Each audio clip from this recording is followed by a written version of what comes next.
Sir, you're under arrest. Tuned.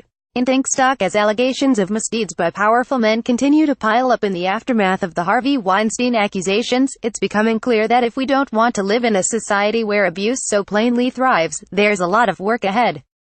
We need to question and rethink the power structures that have allowed men to act with impunity. We need to pay attention to ensuring the safety of people in lower-profile, lower-paying fields. And by God, we need to cut off men's access to bathrobes. Perhaps it's gender essentialist to argue that all men should be denied the fluffy comforts of bathrobes based on just a few men's bad behavior. In a world where Mike Pence refuses to meet with women alone and pundits have suggested that everyone should follow suit, I feel okay about saying the following: men, it's time to grow up and put on your big boy pants, because your bathrobe days are over.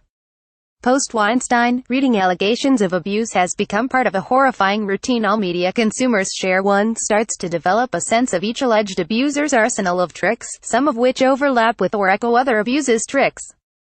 It's a sick game of Clue where instead of candlesticks and lead pipes, we've got masturbation into potted plants and forced kisses. Or a game of bingo where your prize for spotting the telltale accessories is the sinking feeling that workplaces have let this go on unchecked for years. There are many reasons for that, and bathrobes surely are not the primary thing keeping bad men in power. But I do think that if we pull the robes out of the Jenga tower that is the patriarchy, it will be ever so slightly more likely to topple. Let's examine the role men in bathrobes have played in some of the recent revelations. On Monday, The Washington Post reported on 8 women's accounts of being newly harassed by Charlie Rose. TV host's MO. Involved showing off his Long Island home and that old hand on the thigh maneuver, palming his female employees' legs while they were riding next to him in cars. But it doesn't take any special knowledge of terry cloth thread count to spot that other reliable standby in the harasser's playbook that appeared in the Washington Post report: a bathrobe. One night, Rose allegedly invited a female job candidate to his house and gave her a tour of the property. At the pool, Rose dangled his legs in the water and then said that he needed to change because his pant legs were wet. He returned wearing a white bathrobe, which was open. He wore nothing underneath.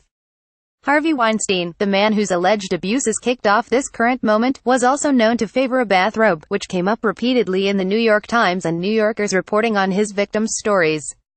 One appears in the lead of the very first Time story 2 decades ago. The Hollywood producer Harvey Weinstein invited Ashley Judd to the Peninsula Beverly Hills Hotel for what the young actress expected to be a business breakfast meeting. Instead, he had her sent up to his room, where he appeared in a bathrobe and asked if he could give her a massage or she could him shower, she recalled in an interview. The robe also makes appearances in subsequent reports about Weinstein. He reportedly was wearing one when he asked Roseanne Arquette for a massage, and with at least one other accuser. Yet another man who loved robes was of course the late Hugh Hefner, who, in the words of my colleague Christina Cauterucci, earned millions off the bodies of the women in Playboy while spinning it as a win for UAL liberation. And he accomplished all that while wearing a robe, even on TV.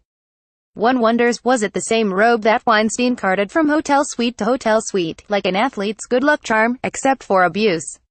Did Charlie Rose have the same one? Did they both come from a mail-order catalog for dirty old men along with instructions for use that laid out some tried-and-true harassing tips?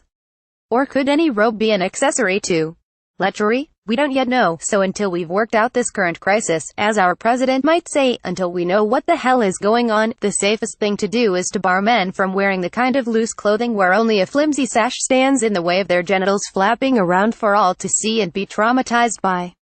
They simply can't be trusted, and if the result is that they're less cozy and secure, then so be it. Sorry, dudes, you have lost the privilege to put on a soft, snuggly transitionary item of clothing after bathing. Now, you must towel off and get wide-dressed, even if it means getting your clothes a little damp because you aren't wide-dry. Boo freaking who? Protesting will not earn you back your robe privileges, but may, in fact, bump you down to the apparel your mindset most deserves: a diaper.